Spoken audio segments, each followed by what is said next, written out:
Assalamualaikum warahmatullahi wabarakatuh. Kami dari kelompok 8 akan mempresentasikan tentang reksadana.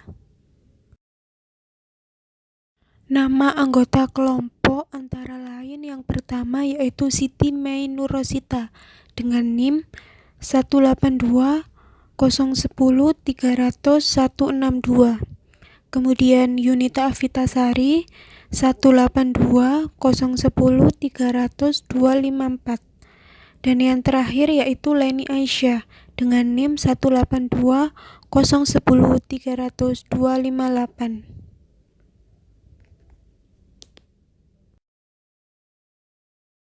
Yang pertama, kita akan membahas tentang pengertian dari reksadana. Pengertiannya sendiri yaitu di mana reksadana ini merupakan salah satu bentuk dari perusahaan investasi atau investment company. Menurut Undang-Undang Pasar Modal Nomor 8 Tahun 1995 pada Pasal 1 Ayat 27 mengartikan yaitu reksadana adalah wadah yang dipergunakan untuk menghimpun dana dari masyarakat pemodal untuk selanjutnya diinvestasikan dalam portofolio efek oleh manajer investasi. Dan memiliki prinsip yaitu melakukan investasi yang menyebar pada sekian alat investasi yang diperdagangkan di pasar modal. Di slide ini kita akan membahas tentang bentuk-bentuk reksadana. Berdasarkan Undang-Undang Pasar Modal Nomor 8 Tahun 1995 Pasal 18 Ayat 1, bentuk hukum reksadana di Indonesia ada dua, yakni reksadana berbentuk perseroan terbatas atau PT Reksadana dan reksadana berbentuk kontrak investasi kolektif atau KIK.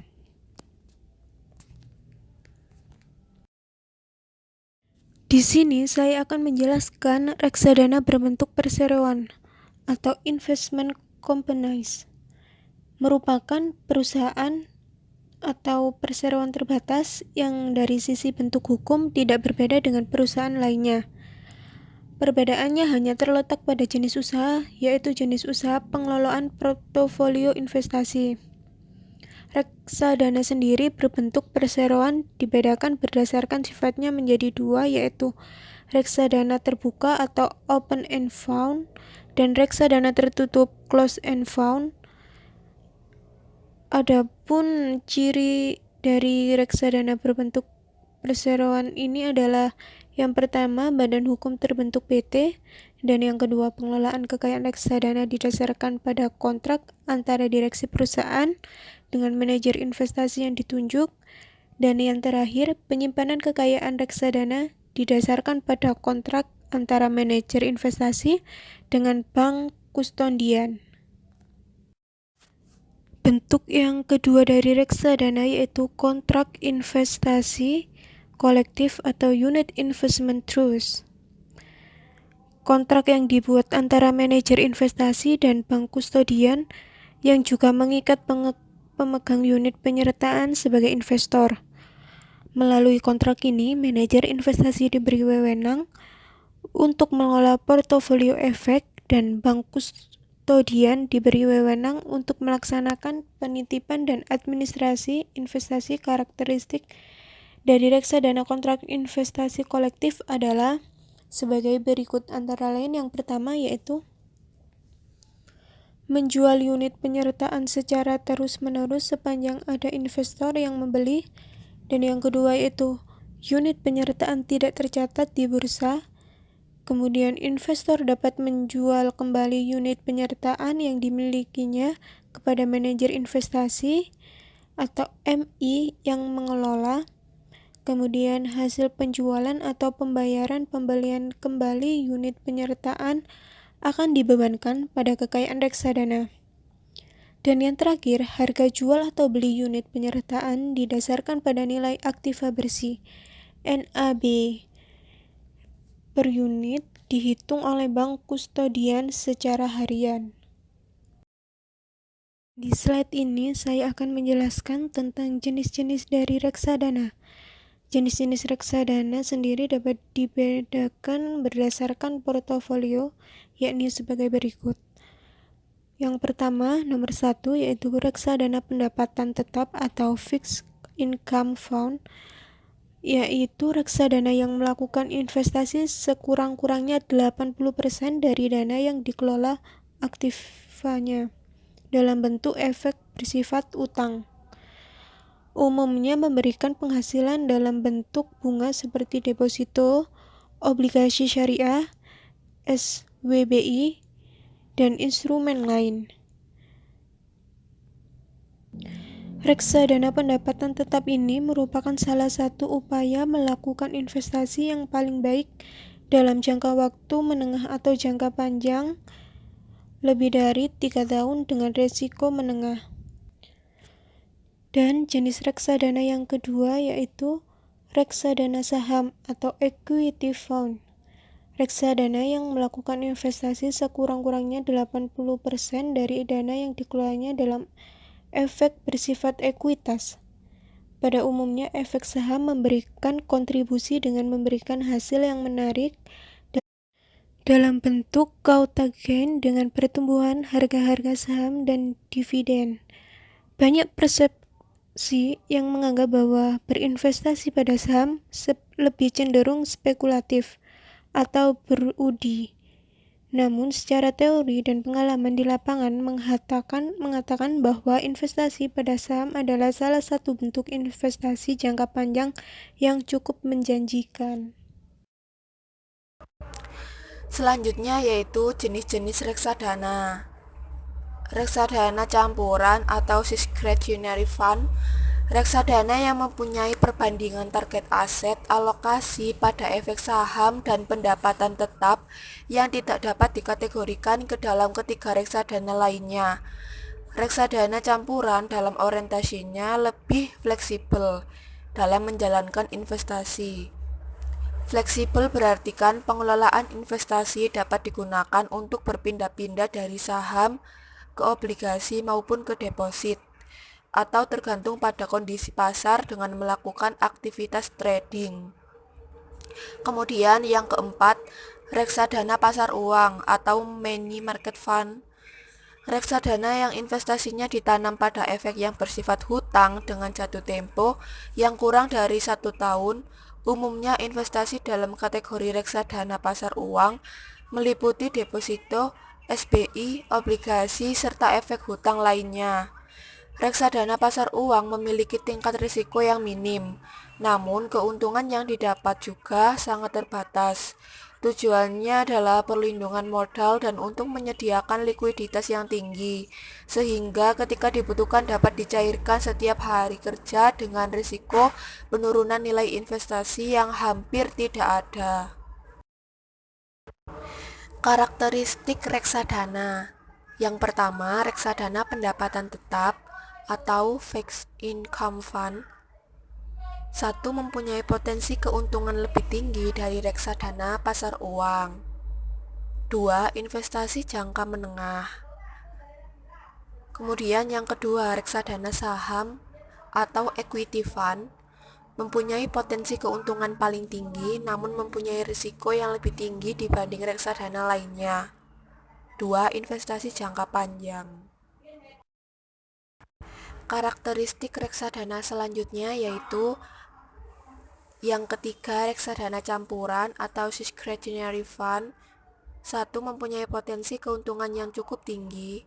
2. Investasi jangka menengah sampai panjang. Yang keempat, reksadana pasar uang atau money market fund. 1. Relatif lebih aman dibanding jenis reksadana lainnya. 2. Bersifat likuid atau mudah dicairkan. 3. Investasi jangka pendek. 4. Mempunyai potensi keuntungan sedikit lebih tinggi dari deposito. Kemudian yang kelima, reksadana terproteksi. 1. Perlindungan 100% pada nilai pokok investasi jika dicairkan sesuai dengan jangka waktu yang ditentukan. 2. Mempunyai potensi keuntungan sebesar tingkat bunga portofolio obligasi. Pengelolaan reksadana. Bentuk pengelolaan atau mekanisme operasional reksadana hanya dapat dilakukan oleh perusahaan yang telah terdaftar atau mendapatkan izin dari Bapepam. Pengelolaan reksadana. Dalam pengelolaan reksadana terdapat 3 pihak yang terlibat. Yang pertama, manajer investasi adalah pihak yang bertanggung jawab atas kegiatan investasi yang meliputi analisa, pemilih jenis investasi, pengambilan keputusan investasi, monitor pasar investasi, dan melakukan tindakan yang dibutuhkan investor. Manajer investasi dalam hal ini dapat berupa perusahaan efek atau PT yang bergerak dalam reksadana, maupun perusahaan khusus sebagai perusahaan manajemen investasi. Yang kedua, bank kustodian adalah bank yang bertindak sebagai penyimpanan kekayaan serta administrator reksadana. Dana yang terkumpul bukan merupakan bagian kekayaan manajer maupun bank kustodian, akan tetapi milik investor yang disimpan atas nama bank kustodian. Yang ketiga, pelaku perantara di pasar modal maupun di pasar uang atau bank. Sifat reksadana. Sifat reksadana menurut karakteristiknya dapat digolongkan menjadi 2, yaitu yang pertama, reksadana terbuka atau open-end fund merupakan reksadana yang menerbitkan saham atau unit penyertaan atau menawarkan dan menjualnya kepada investor sampai sejumlah kembali saham atau unit penyertaan yang telah dijualnya. Reksadana terbuka lebih liquid, artinya unit penyertaan lebih mudah diuangkan dengan pasar daripada saham reksadana tertutup. Kemudian selanjutnya reksadana tertutup atau closed-end fund yang menerbitkan saham atau unit penyertaan dan menjualnya kepada investor, namun tidak memiliki kewajiban untuk membeli saham atau unit penyertaan yang telah dijualnya.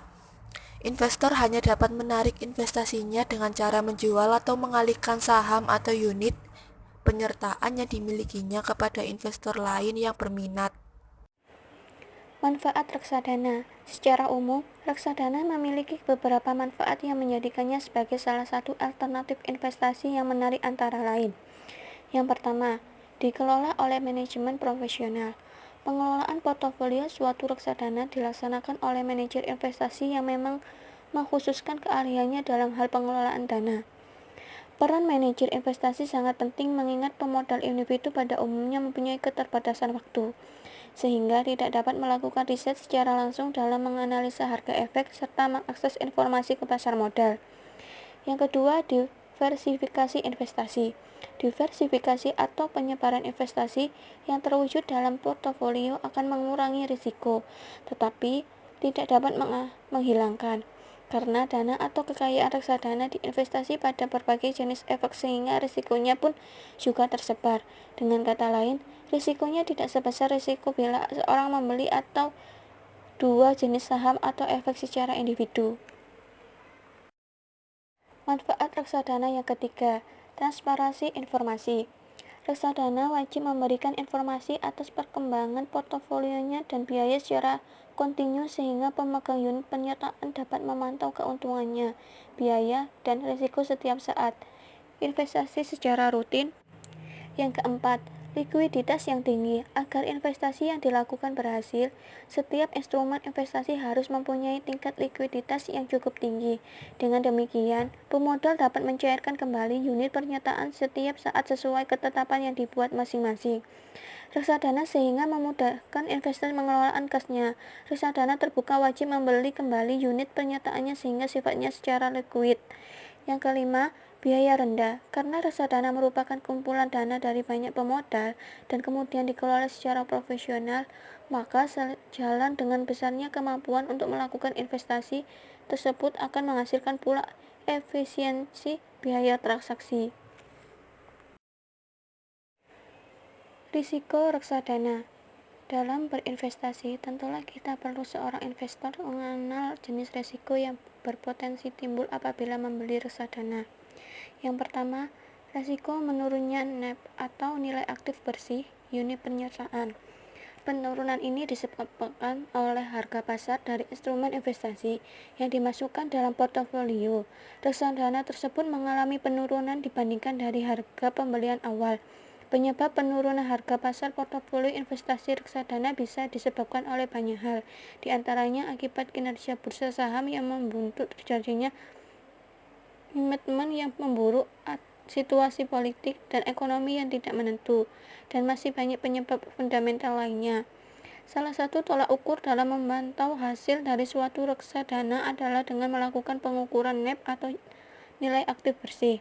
NAV per saham atau unit penyertaan adalah harga wajar dari portofolio suatu reksadana setelah dikurangi biaya operasional, kemudian dibagi jumlah saham atau unit penyertaan yang telah beredar atau dimiliki investor pada saat tersebut.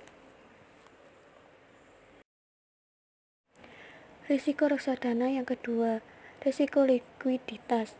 Potensi risiko likuiditas ini bisa saja terjadi apabila pemegang unit penyertaan reksadana pada salah satu manajer investasi tertentu ternyata melakukan penarikan dana dalam jumlah yang besar pada hari ini dan waktu yang sama. Istilahnya, manajer investasi tersebut mengalami rush atau penarikan dana secara besar-besaran atas unit penyertaan reksadana. Hal ini dapat terjadi apabila ada faktor negatif yang luar biasa, sehingga mempengaruhi investor reksadana untuk melakukan penjualan kembali unit penyertaan reksadana tersebut. Faktor luar biasa tersebut diantaranya berupa situasi politik dan ekonomi yang memburuk, terjadinya penutupan atau kebangkrutan beberapa emiten publik yang saham atau obligasinya menjadi portofolio reksadana tersebut, serta likuidasinya perusahaan manajer investasi sebagai pengelola reksadana tersebut. Risiko reksadana. Yang ketiga, risiko pasar. Risiko pasar adalah situasi ketika harga instrumen investasi mengalami penurunan yang disebabkan oleh menurunnya kinerja pasar saham atau pasar obligasi.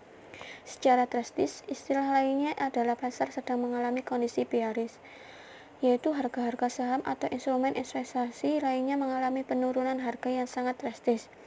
Risiko pasar yang terjadi secara tidak langsung akan mengakibatkan NAV atau nilai aktif bersih yang ada pada unit penyertaan reksadana akan mengalami penurunan juga. Oleh karena itu, apabila ingin membeli jenis reksadana tertentu, investor harus bisa memperhatikan tren pasar dari instrumen portofolio reksadana itu sendiri. Yang keempat, risiko default. Risiko default terjadi dari pihak manajer investasi tersebut membeli obligasi milik emiten yang mengalami kesulitan keuangan, padahal sebelumnya kinerja keuangan perusahaan tersebut masih baik-baik saja, sehingga pihak emiten tersebut terpaksa tidak membayar kewajibannya. Risiko ini hendaknya dihindari dengan cara memilih manajer investasi yang menerapkan strategi pembelian portofolio investasi secara ketat. Thanks, semoga bermanfaat. Mohon maaf apabila ada salah kata. Wassalamualaikum warahmatullahi wabarakatuh.